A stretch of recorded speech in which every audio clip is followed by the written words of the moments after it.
Follow करना लाजमी है सिस्टम इंटरनेशनल की तरफ से। मतलब हम उनको ऐसे नहीं लिख सकते। वो रूल्स कौन कौन से हैं उनके बारे में डिस्कस करते हैं स्टूडेंट।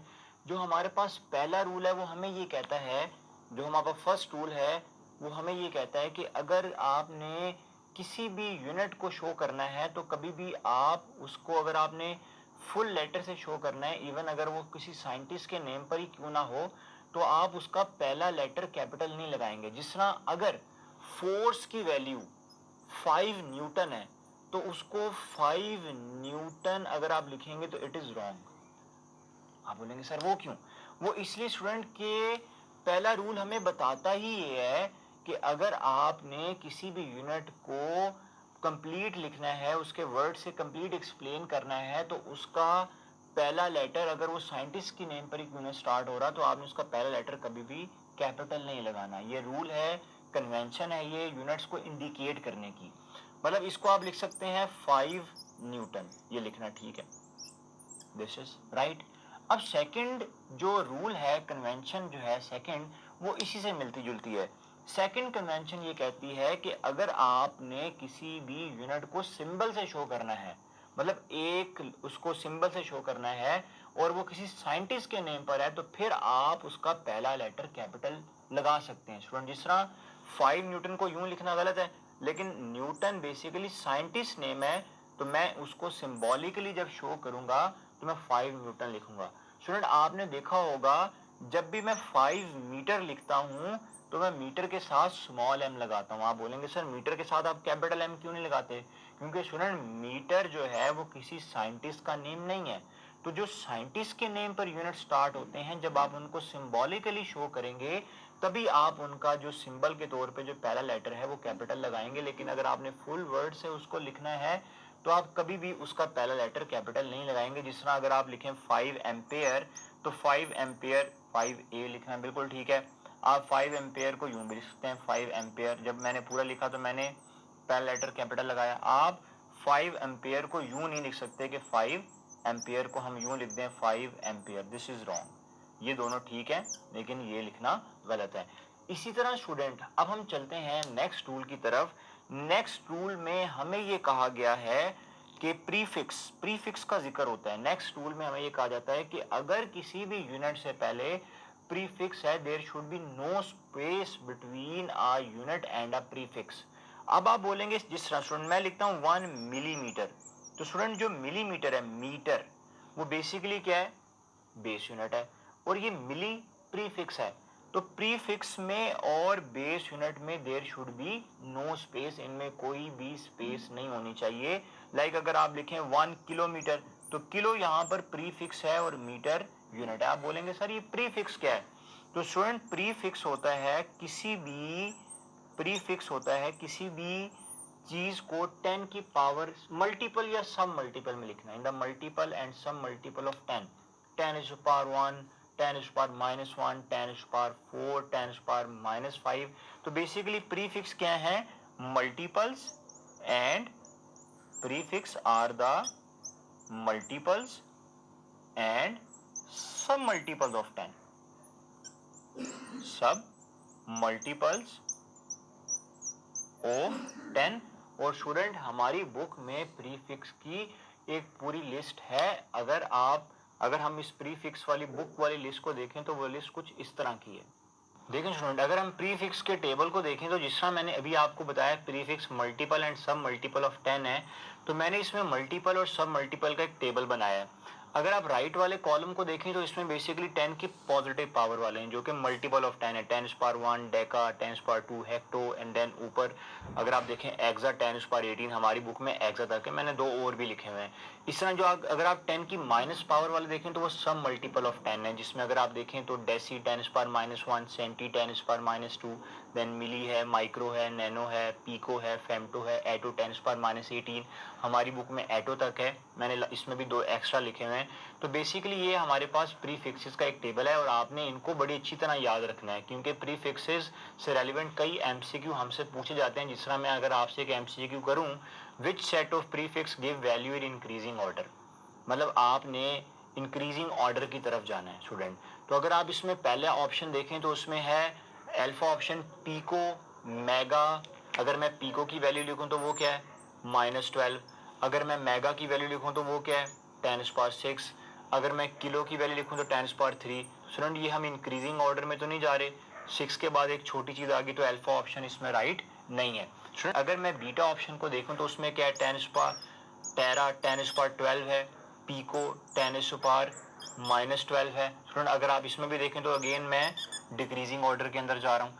अगर आप चार्ली ऑप्शन को देखें तो उसमें क्या है पीको जो कि 10⁻−12 है, माइक्रो 10⁻6 है। -6 बड़ा है क्योंकि लेस नेगेटिव बड़ा होता है, -6 इज ग्रेटर देन 10⁻−12, तो हम जहाँ इंक्रीजिंग ऑर्डर में रहे हैं। देन हमारे पास मेगा है, बिल्कुल ठीक है, increasing order. Giga, so this is increasing order. -12 -6, हम 9 जो है 10⁻9 इन सबसे बड़ा है। तो यहाँ पर जो राइट ऑप्शन है वो चार्ली है, तो इसलिए हमें हमारी राइट ऑप्शन चार्ली से ही मिल गई। गीगा को भी अगर आप सॉल्व करें तो वो राइट नहीं बनेगा। सो इसमें हमारे पास जो राइट ऑप्शन है चार्ली। तो आपको प्रीफिक्स से रेलिवेंट क्वेश्चन आ सकते हैं इंक्रीजिंग या डिक्रीजिंग ऑर्डर, इसीलिए मैं आपसे बार बार कह रहा हूँ कि आपको ये प्रीफिक्स फॉर अ टेबल याद रखना आपके लिए लाजमी है। हम कुछ और एमसीक्यू भी प्रीफिक्स से रेलिवेंट देखते हैं। अगर आप इस एमसीक्यू को देखें, the ratio of micro to mega, तो मैंने अभी जो टेबल बनाया था उसमें अगर आप देखें ratio of micro to mega, micro -6 है और मेगा 10⁻6 है। तो स्टूडेंट अगर मैं इसमें ऑप्शंस को देखूं तो हमारे पास ये गिवन ऑप्शन है, ये 6 ऊपर जाके -6 हो जाएगा और आंसर आ जाएगा 10⁻−12 विच इज अल्फा। तो ये बड़े सिंपल एमसीक्यू अगर आपको प्रीफिक्स की वैल्यू याद हो। नेक्स्ट एमसीक्यू अगर हम देखें, by using prefix we can write 335 multiply by 10⁻−8 second as. हम इसको कैसे लिख सकते हैं? Alpha option 0.355 micro second, 33.5 micro और second, and then Charlie and then delta. और हमारे पास था क्या कि हमने 335 मल्टीप्लाई बाय 10⁻−8 सेकंड को माइक्रो सेकंड की फॉर्म में लिखना है। स्टूडेंट अगर मैं 335 को साइंटिफिक नोटेशन की फॉर्म में लिखूं तो वो लिखा जाएगा 3.35 10⁻2 multiply by 10⁻−8 as it is आ जाएगा। तो स्टूडेंट 2 - 2 हो जाएगा -6 which is equal to micro. तो यहाँ पर राइट ऑप्शन होगी 3.35 micro second which is delta. इस तरह अगर आप इस एमसीक्यू को भी देखें, ratio of 1 nanometre to ratio of 1 attometre is equal to, तो जिस तरह मैंने अभी आपके पास माइक्रो और मेगा की रेशियो बताई, इसको भी आप बिल्कुल वैसे ही करेंगे। नैनोमीटर की वैल्यू हमारे पास क्या है -9, और जो एटोमीटर है स्टूडेंट उसकी वैल्यू हमारे पास क्या होगी 10⁻−18, -18 ऊपर आके +18 हो जाएगा, और -9 + 18 ये प्लस है, प्लस का 18 तो आंसर आ जाएगा 10⁻9। तो स्टूडेंट इसमें जो हमारे पास राइट ऑप्शन बनेगी वो होगी डेल्टा।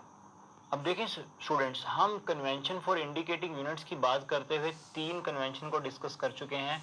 अब हम 4th कन्वेंशन की तरफ चलते हैं। स्टूडेंट अगर मैं 4th कन्वेंशन को देखूं, जिस तरह मैंने भी आपसे 3rd कन्वेंशन डिस्कस की कि यूनिट और प्रीफिक्स के दरमियान कोई स्पेस नहीं आएगी, लेकिन स्टूडेंट याद रखिएगा जब भी आप 2 बेस यूनिट को लिखेंगे इकट्ठा तो उनके दरमियान स्पेस आएगी।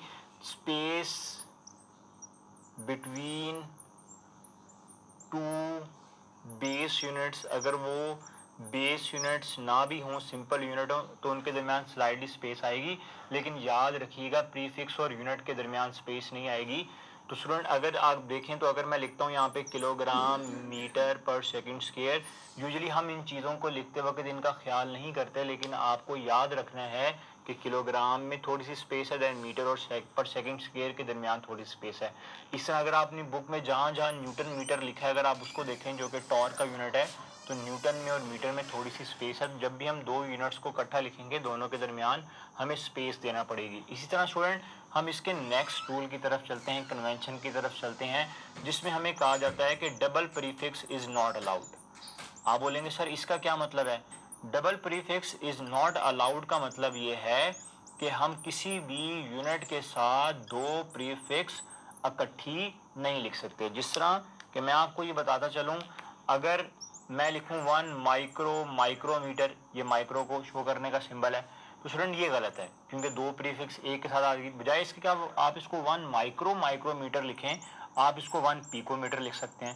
तो बेसिकली ये वाली प्रीफिक्स आपको ये बताती है कि there should be at least 1 prefix with a base unit हमेशा प्रीफिक्स के साथ हमारे पास एक किसी भी यूनिट के साथ हमेशा हमारे पास एक ही प्रीफिक्स होनी चाहिए।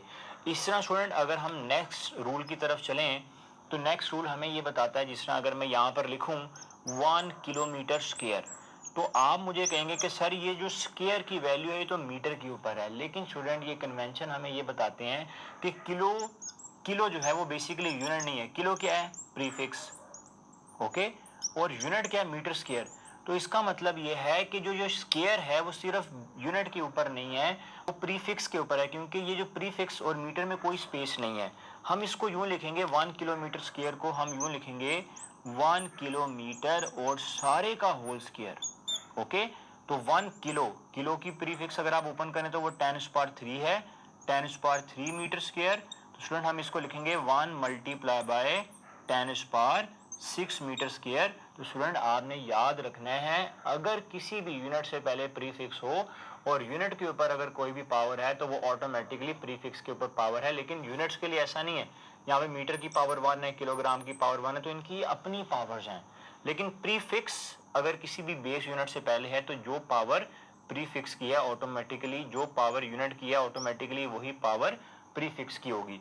और स्टूडेंट साइंटिफिक नोटेशन के अकॉर्डिंग अगर जो हमारी बुक ने 7th हमारे पास कन्वेंशन मेंशन की है, अगर हमारे पास लिखा है 1 मल्टीप्लाई बाय 10⁻4 मीटर, या फिर हमारे पास अगर लिखा है 1 मल्टीप्लाई बाय 10⁻2 सेंटीमीटर, तो स्टूडेंट मैं इसको यूं भी लिख सकता हूँ 1 मल्टीप्लाई बाय 10⁻2। और स्टूडेंट आपको ये बात अच्छी तरह पता है कि जो सेंटी है वो किसके इक्वल होता है 10⁻⁻2 के, ओके।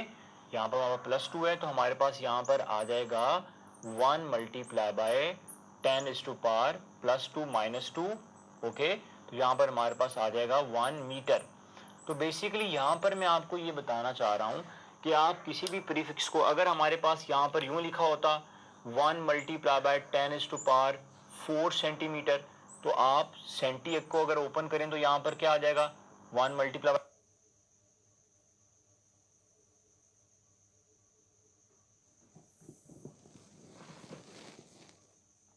10⁻4 और सेंटी का मतलब 10⁻⁻2 है, तो हम इसको यूं भी लिख सकते हैं 1 मल्टीप्लाई बाय 10⁻2 मीटर। तो ये साइंटिफिक नोटेशन में लिखने के कुछ तरीके हैं जिसमें हम प्रीफिक्स को ओपन करके उसको बेस यूनिट की फॉर्म में कन्वर्ट कर लेते हैं। और अब कन्वेंशन फॉर इंडिकेटिंग यूनिट के लास्ट रूल की तरफ चलते हैं। स्टूडेंट लास्ट रूल बड़ा सिंपल है और हमें ये कहता है कि जब भी आप कोई कैलकुलेशन कर रहे हों, जिस तरह अगर आप माइक्रोमीटर स्क्रीव गेज से या वर्नियर कैलिपर से रीडिंग लें तो वो बेसिकली आपको मिलीमीटर में रीडिंग देगा। इस तरह अगर आप क्लोरीमीटर से मैस मेजर करें तो वो आपको ग्राम में रीडिंग देगा। लेकिन स्टूडेंट आपने एक बात याद रखनी है कि जब भी आप कैलकुलेशन कर रहे हों तो अगर कोई भी चीज़ मिलीमीटर में है तो सबसे पहले आप कन्वीनियंट यूज़ के लिए उसको मीटर में कन्वर्ट कर लें, बेस यूनिट में कन्वर्ट कर लें। अगर कोई चीज़ ग्राम में है तो आप उसको फ़ौरन से बेस यूनिट में ले आएँ, किलोग्राम में ले आएँ। अगर कोई भी चीज़ टाइम में और में है तो आप उसको सबसे पहले सेकंड में कर लें, जो कि हमारे लिए कन्वीनियंट है और ये एक इंटरनेशनली एक्सेप्टेड रूल है। तो ये थे कुछ कन्वेंशन जिनके ज़रिए हमें यूनिट्स को